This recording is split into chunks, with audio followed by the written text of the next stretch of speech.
네, 저번주에 말씀드렸죠, 그죠? 2시 반부터. 그리고 이 수업은 1시 반에 끝낼게요, 그죠? 1시 반에 끝내고, 2시 반부터 특강을 합니다. 오늘 마감을 해야 되잖아요, 그죠?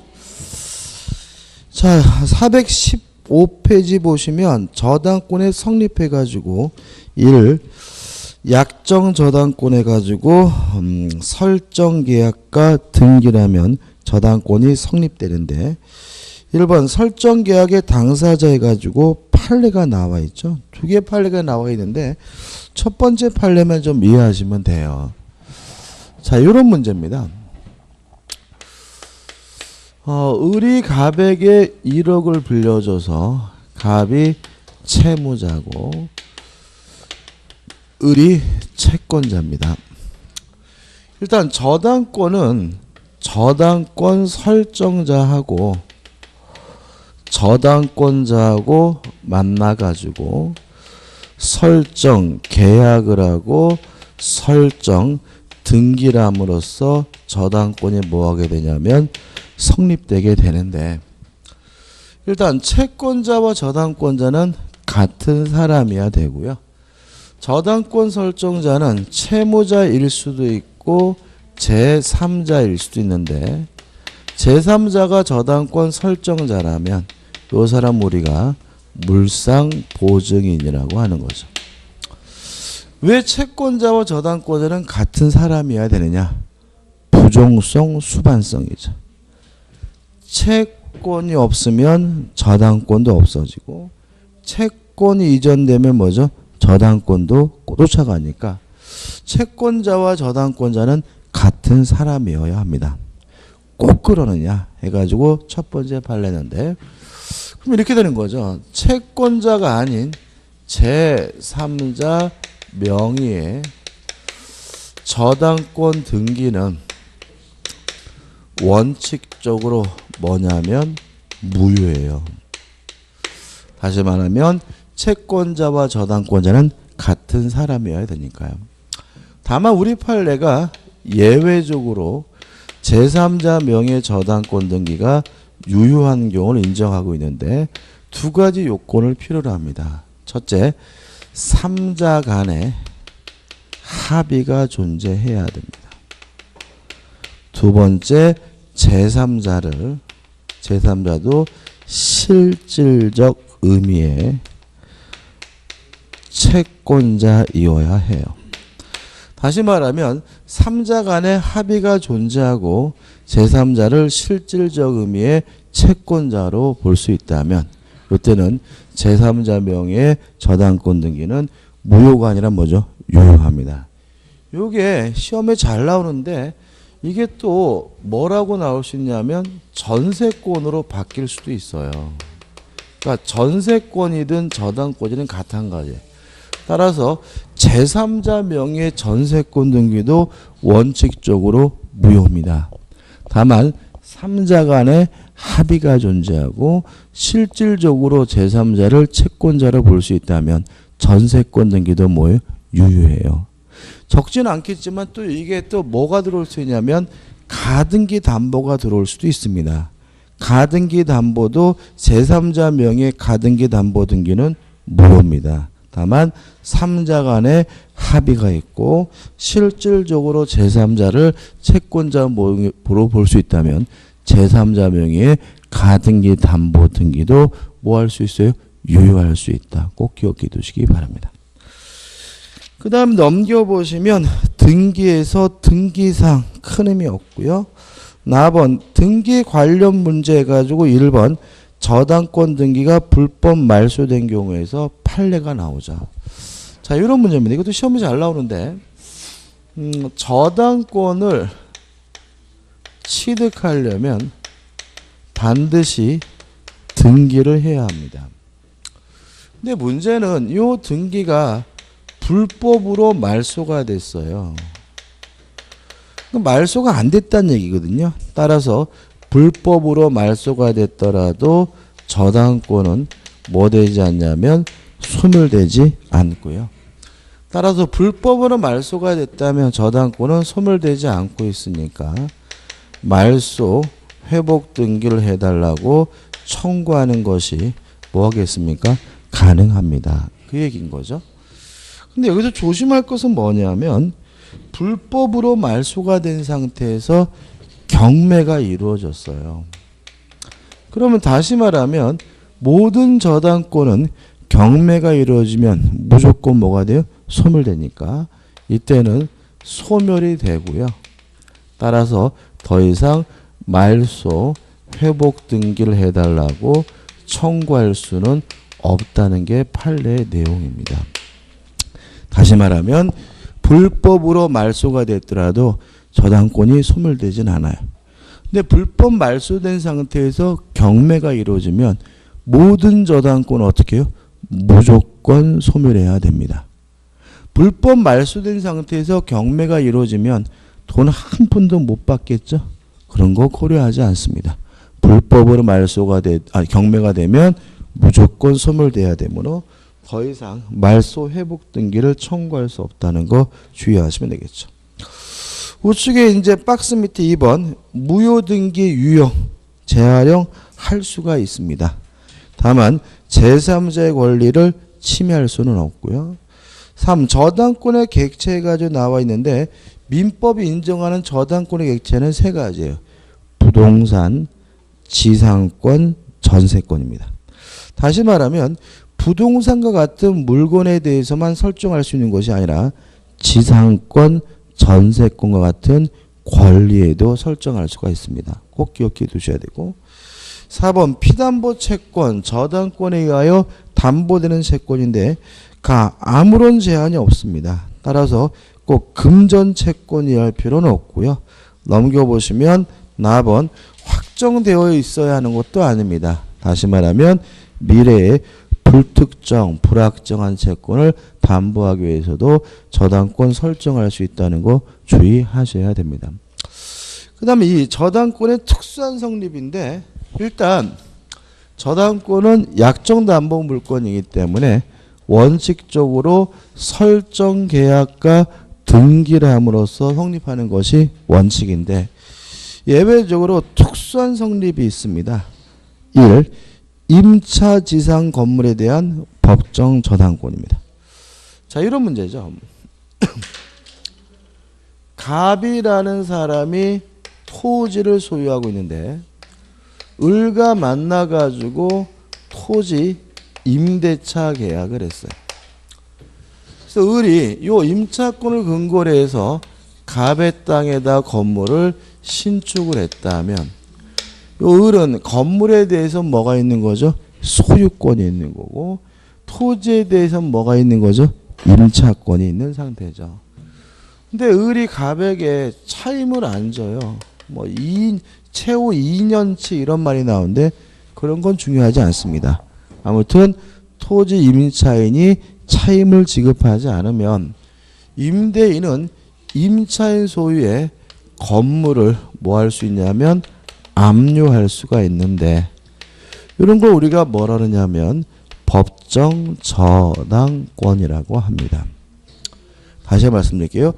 토지 임대인이 임차인의 차임 미직을 이유로 임차인 소유의 건물을 압류하면 이게 뭐가 되죠? 법정 저당권이 됩니다. 유의하실 것은 법률 규정에 의한 저당권이니까 뭐는 필요 없냐면 설정 등기는 필요가 없어요. 따라서 압류하는 순간 설정 등기를 안 해도 갑은 뭘 갖게 되는 거죠? 법정 저당권을 취득하게 됩니다. 다만 건물과 같은 부동산을 압류하려면 압류 등기는 필요해요. 그래서 여기서 말장난이 나와요. 법정 저당권이 성립하기 위해서는 설정 등기가 필요 없다 그러면 맞는 말이지만 등기가 전혀 필요 없다 그러면 뭐죠? X다. 압류 등기는 뭘 해야 돼요? 해야 되고 따로 저당권 설정 등기는 할 필요는 없다는 거 주의하시기 바랍니다. 이해되시죠? 개념만 잡으시면 되고요. 그다음 2번 부동산 수급인의 저당권 설정 청구권인데 이런 문제입니다. 갑이라는 사람이 을이라는 건설업자와 도급 계약을 했어요. 그래서 갑이 뭐죠?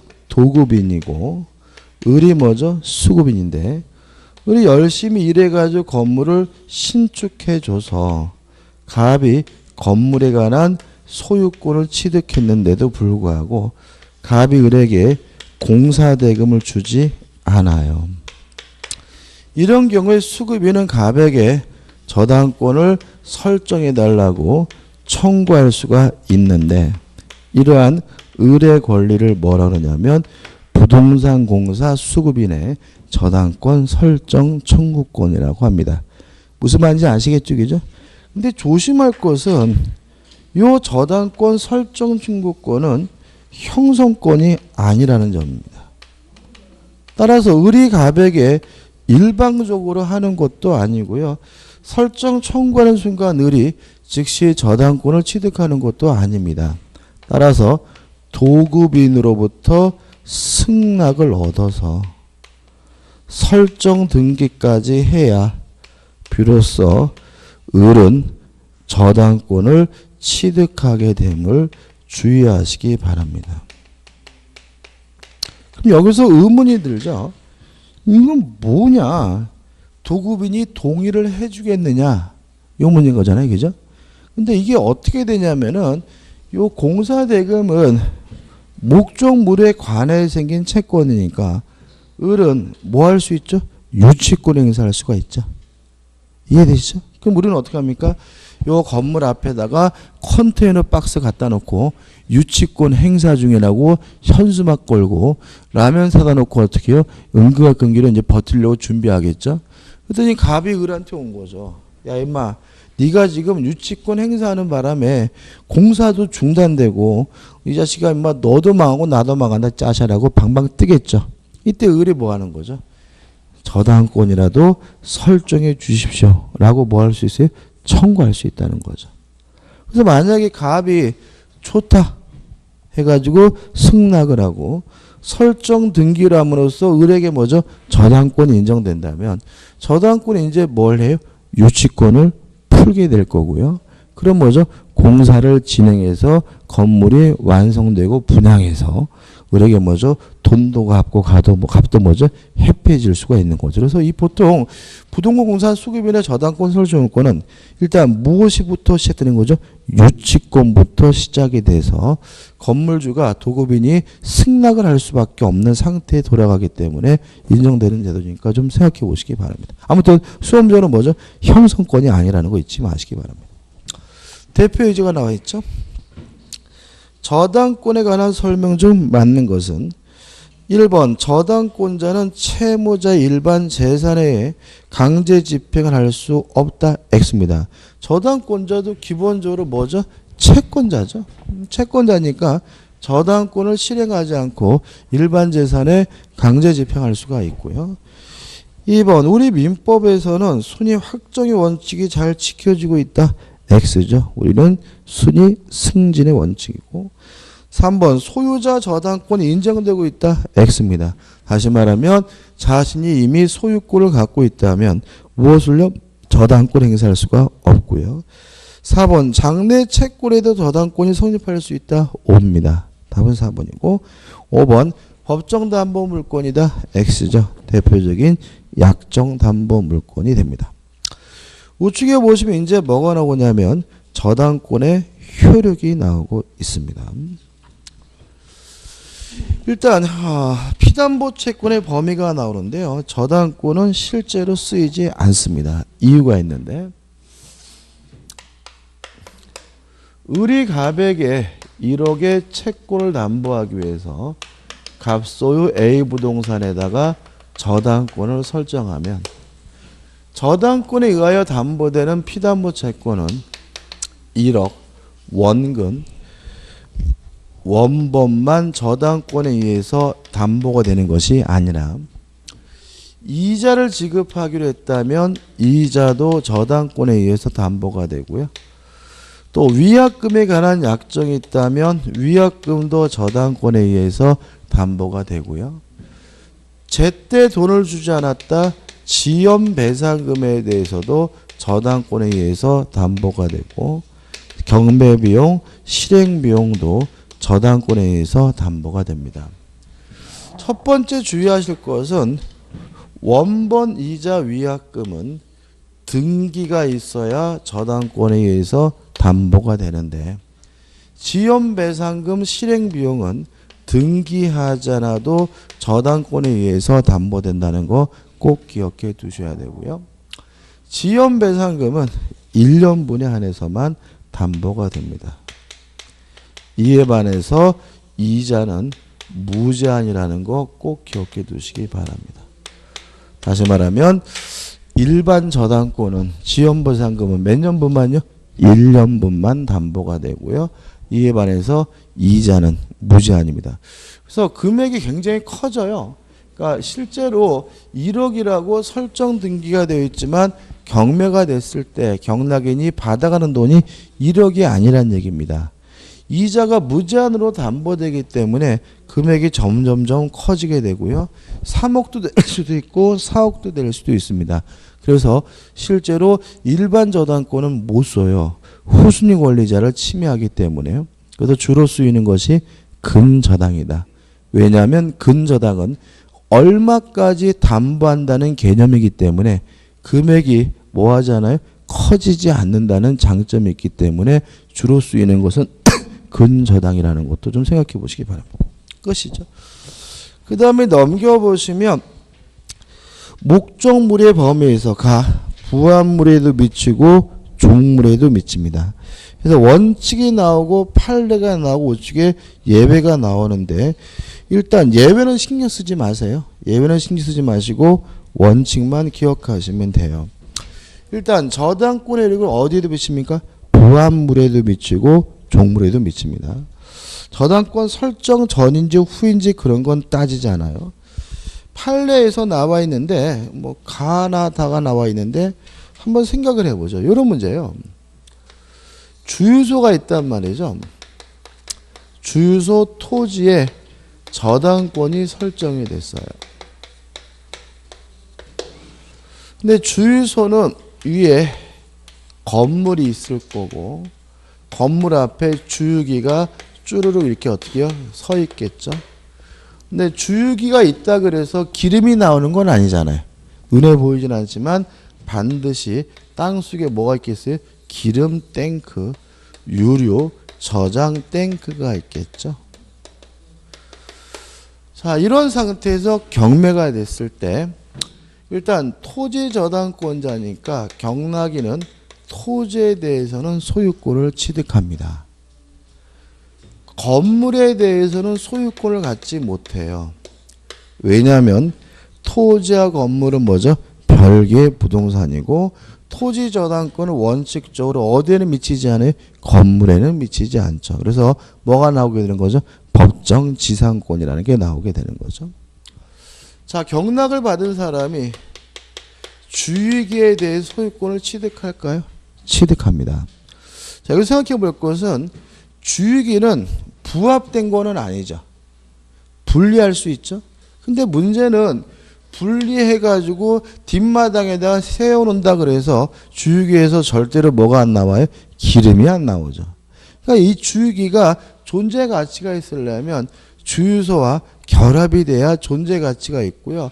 이런 물건들을 뭐라 그러냐면 종물이라고 해요. 그러니까 종물이라는 말은 원래는 종된 물건이란 뜻이거든요. 근데 부합물이 아니라는 말은 분리가 가능하긴 한데 분리하면 존재 가치가 없는 물건, 이런 물건들을 우리가 뭐죠? 종물이라고 하고, 저당권의 효력은 어디에도 미쳐요? 종물에도 그 효력이 미치므로 경락을 받은 사람은 주유기에 대해서도 소유권을 갖습니다. 그 다음에 유류저당권은 부합물이죠. 동의하시나요? 물건끼리 달라붙었는데 분리할 수 없거나 분리하는데 과다한 비용이 들면 부합됐다고 하잖아요. 기름대꾸는 명백히 뭐죠? 부합된 겁니다. 부합물이죠. 따라서 저당권의 효력이 어디에도 미쳐요? 부합물에도 미치므로 경락을 받은 사람은 유료, 저장, 탱크까지 소유권을 뭐예요? 취득하게 됩니다. 왜냐하면 저당권 효력은 부합물에도 미치고 뭐죠? 종물에도 미치니까. 이게 핵심 판례 가와에 나와 있는 내용이에요. 참고로 세차기는요. 이 옆에 자동 세차기가 있어요. 자동 세차기는 저당권 효력이 미칠까요? 안 미칠까요? 안 미치겠죠. 왜냐하면 자동 세차기는 부합물은 아니에요. 분리할 수 있죠. 종물도 아니네요. 그죠? 그러니까 자동 세차기를 띄어다가 다른 데 설치하면 쓸 수 있는 거잖아요. 종물도 아니고 부합물도 아니니까 자동 세차기는 저당권 효력이 미치지 않아요. 그래서 주유소를 경납받은 사람은 뭐까지는 취득하지 않아요? 자동 세차기까지는 취득하지 못해요. 그래서 어떤 일이 발생하냐면 경락인에게 띵호가 돼요. 여러분들 생각해 보세요. 이런 거 효과가 미치면 와 좋겠다. 좋은 것만은 아니죠. 왜냐하면 당연히 저당권력이 미치니까 경락을 바꾸고자 할 때 주유기 가격도 적어야 돼요. 기름 탱크 가격도 적어야 되겠죠. 왜냐하면 어차피 경매는 경장이니까 남은 다 쓰는데 혼자만 안 쓰면 뭐죠? 경락을 못 받잖아요. 근데 자동 세차기의 경우에는 금액을 안 써도 돼요. 왜요? 저당권력이 미치지 않으니까. 그러면 이제 어떤 일이 벌어지게 되냐면 저는 재밌던데 전화가 오죠. 지금 이 주유소 하던 분은 지금 어디 계시겠어요? 예? 깜빵이에요? 깜빵에 있을 수도 있고 고시원에도 있을 수 있고 지금 이 양반이 어떤 분이죠? 주유소 하다가 망한 양반이잖아요. 그런 사람한테 지금 고시원에서 뭐죠? 라면 끓여 먹고 있는데 전화 가지고 저 이번에 주유소 경락받은 사람인데요.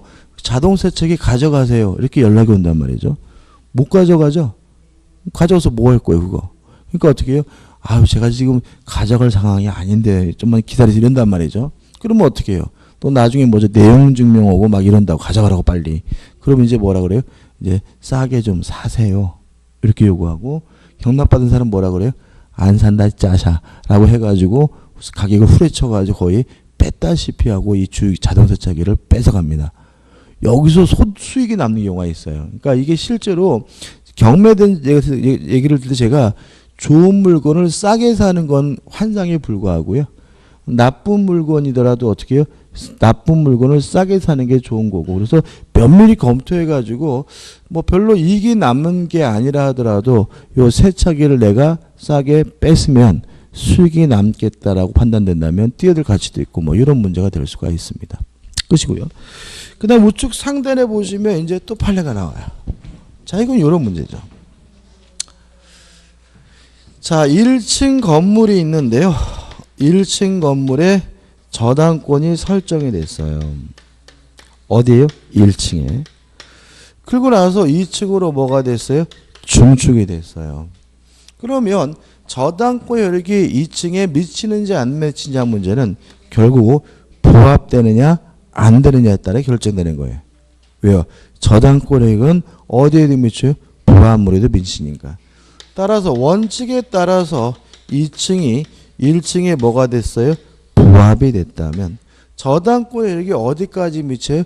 1층까지 미치니까 경락을 받은 사람은 1층에 대한 소유권뿐만 아니라 뭐까지 가져가요? 2층까지 다 가져가겠죠. 근데 문제는 만약에 이 증축된 부분이 구조상, 이용상 독립성이 있다는 이유로 뭐가 안 됐어요? 부합이 안 됐어요.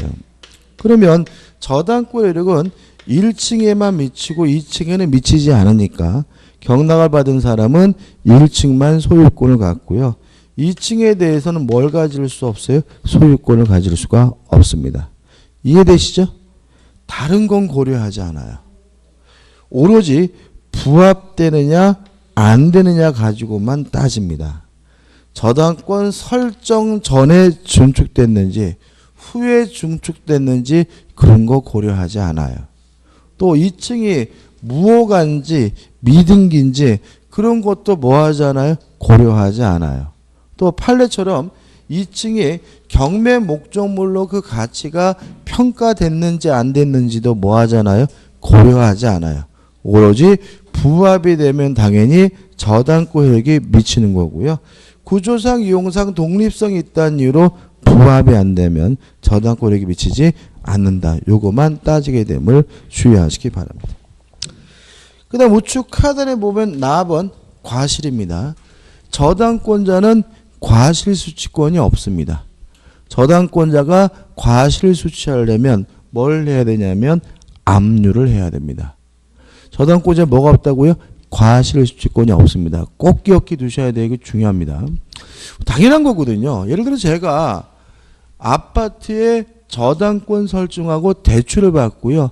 세를 줬어요. 그럼 월세는 집주인인 제가 받는 거지 저당권자인 은행이 받는 건 아니거든요. 과실은 누가 받는 거라고요? 저당권 설정자. 저당권자는 뭐가 없습니까? 과실수취권이 없습니다. 그 다음 하단에 답은 저당 목적 토지상의 건물에서 A 저당권 효력이 미치지 않는다는 말은 토지 저당권이라면 뭐에만 미쳐요? 토지에만 미치고 건물에는 저당권 효력이 미치지 않는 것이 뭐죠? 원칙이기 때문에 넘겨보시면 B번 해가지고 일괄 경매권이 나오고 그 다음에 대표 예제가 나오는데 일괄 경매권 문제는 우리가 뒤에서 볼 겁니다. 뒤에서 볼 거고 대표 예제만 풀어볼게요. 저당권의 효력에 관한 설명 중 옳지 않은 것은 1번 증축된 건물 부분이 기존 건물에 부합되어 별개의 독립물로서 효용을 갖지 않았어요. 그러면 부합됐으니까 저당권에게 당연히 미치겠죠. 다른 건 고려하지 않습니다. 경매 절차에서 경매 목적물로 평가되지 아니하였다면 경락인은 그 증축 부분의 소유권을 취득할 수 없다. X.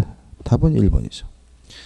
2번 건물의 소유를 목적으로 한 토지 임차인이 그 토지 위에 소유하는 건물에 저당권을 설정했어요. 이건 아까 했던 거죠.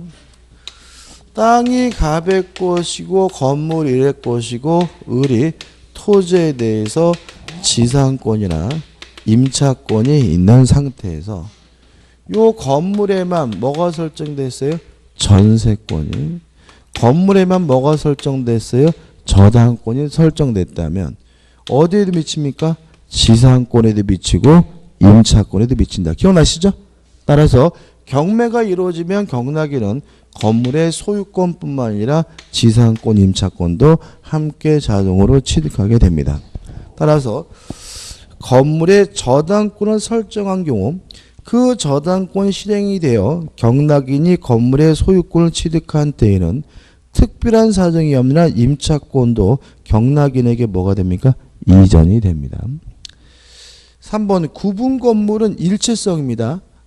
이거 나중에 볼 거지만 당연한 건데 구분 건물의 전유 부분을 설정된 저당권 효력은 특별한 사정이 없는 한 그 전유 부분의 소유자가 나중에 취득한 대지 사용권에도 미칩니다. 따라서 아파트가 경매가 되면 경락인은 아파트 소유권뿐만 아니라 무엇도 함께 취득하게 되는 거죠. 대지 사용권도 함께 취득하게 되는 거죠. 4번 채권과 이를 담보하는 저당권은 원칙적으로 그 주체를 달리할 수 없으므로 뭐죠? 요거죠. 채권자와 저당권자는 어떻게 해요? 같은 사람이어야 되므로 원칙적으로 제3자 명의 저당권 등기는 뭐죠? 무효입니다. 따라서 채권자 아닌 제3자 명의로 이루어진 저당권 설정 등기는 특별한 사정이 없는 한 무효이다. 맞는 지문이고 이유는 뭐죠? 부정성, 수반성 때문에 이런 거죠. 5번 저당권의 효력은 자 무슨 말이냐면 저당권자는 과실을 수취할 수 없고요. 과실을 수취하려면 뭘 해야 돼요? 압류를 해야 된다는 얘기니까 한번 읽어보시면 되겠죠. 우측에 2번입니다. 법률이나 규약에 특별한 규정 또는 별도의 약정이 없는 경우 저당권의 효력이 미치는 것을 모두 고른 것은 기억 저당권의 목적인 건물에 증축되어 독립적 효용이 없다라는 말은 부합됐다는 얘기죠. 부합물에도 효력이 미칩니다. 니은번 건물의 소유를 목적으로 한 토지 임차인이 건물의 저당권을 설정한 경우 토지 임차권, 저당권력이 미치고요. 디귿번 구분 건물의 전유 부분에 관한 저당권이 설정된 후 전유 부분의 소유자가 취득한 전유 부분과 일체가 대한 대지 사용권도 저당권력이 미칩니다. 답은 뭐죠? 5번이 되겠죠. 그 다음 라번 해가지고 물상대위가 나오는데 이 물상대위는 대단히 뭐죠? 중요합니다.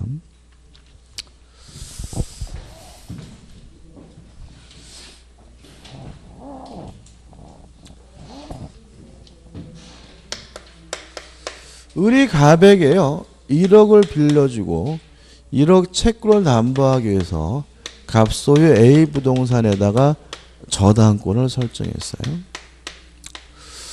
근데 이 A 건물이 멸실이 됐어요.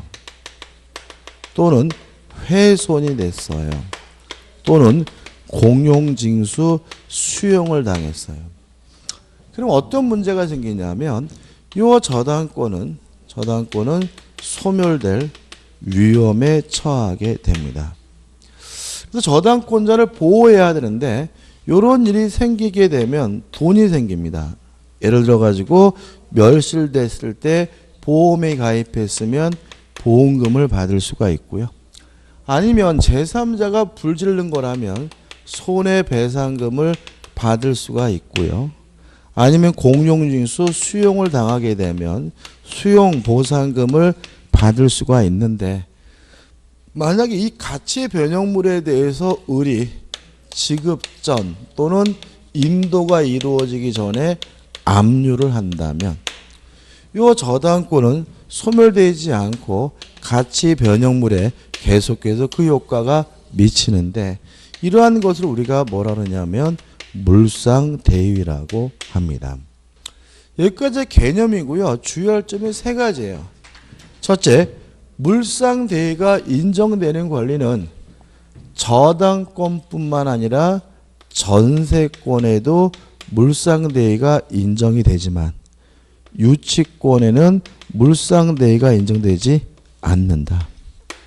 왜냐하면 유치권은 점유를 상실하면 무조건 뭐가 돼야 되죠? 소멸돼야죠. 목적물이 멸실됐다면 유치권은 소멸돼야 됩니다. 따라서 유치권의 경우에는 물상대위가 인정되지 않고요. 두 번째 주의할 점은 저당권 등이 소멸될 위험에 처해야 합니다. 만약에 돈이 생겼다 하더라도 저당권 등이 소멸될 위험이 없다면 물상대위는 인정되지 않습니다.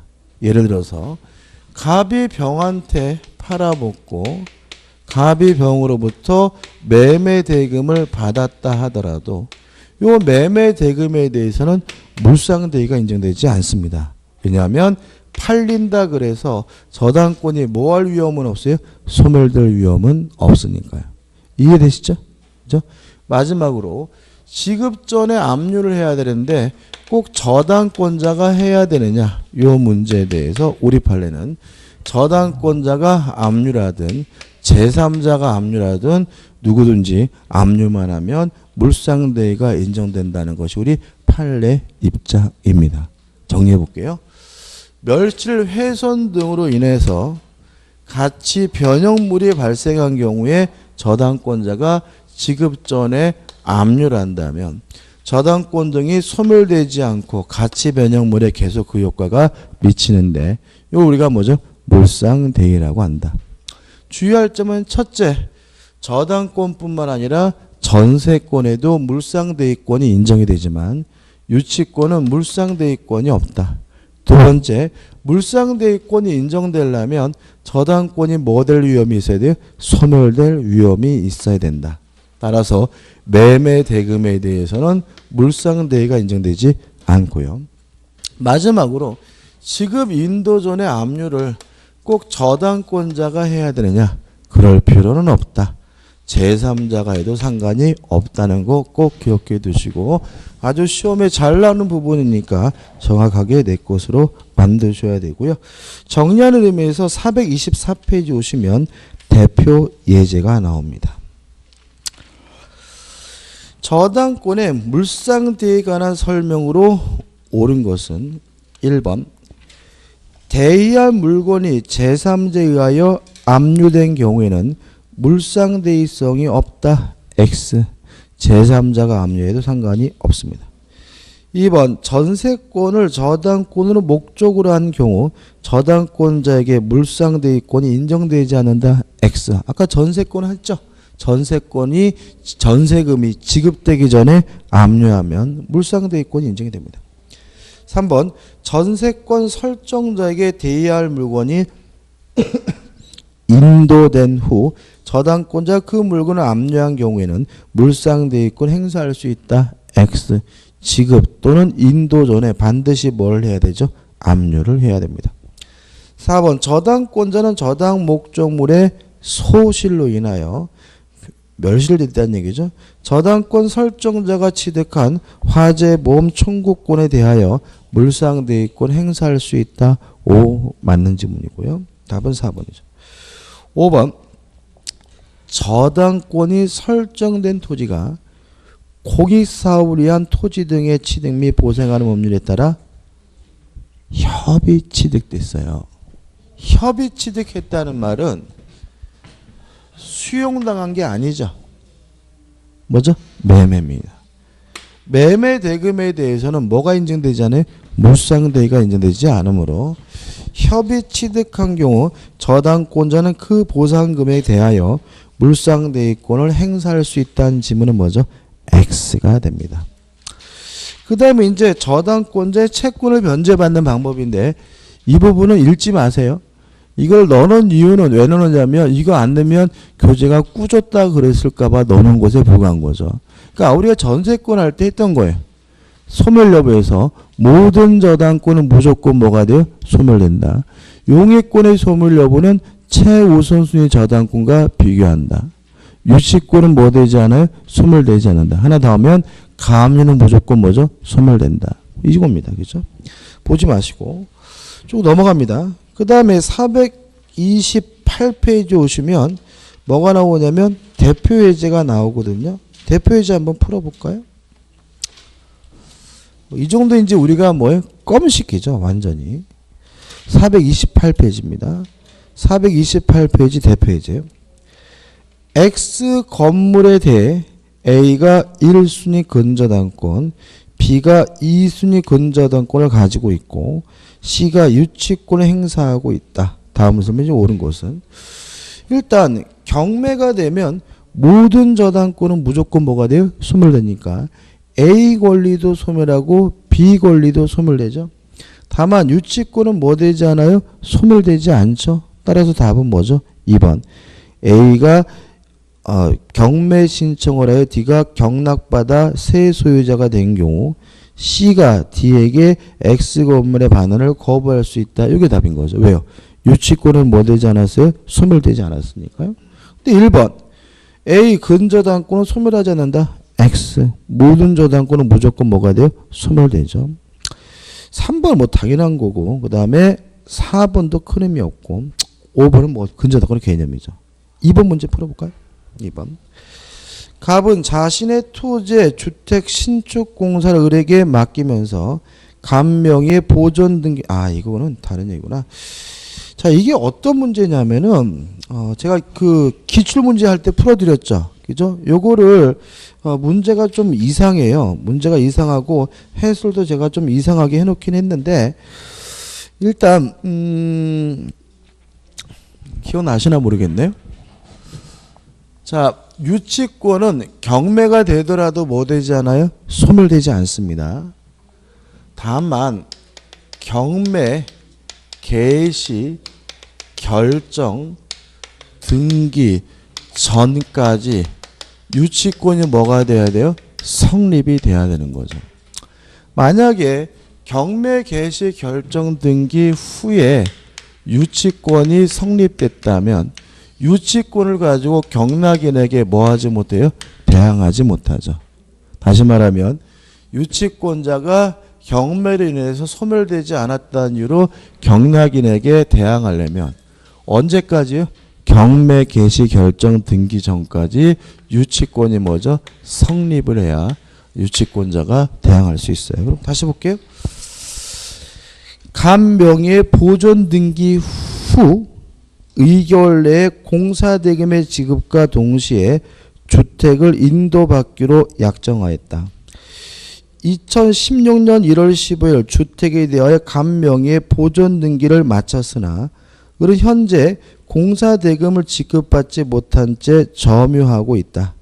갑의 채권자가 위 주택에 대한 강제 경매를 신청하여 2016년 2월 8일 경매 개시 결정 등기가 되었고, 그러면 경매 개시 결정 등기가 된 시점이 언제입니까? 2월 8일이죠.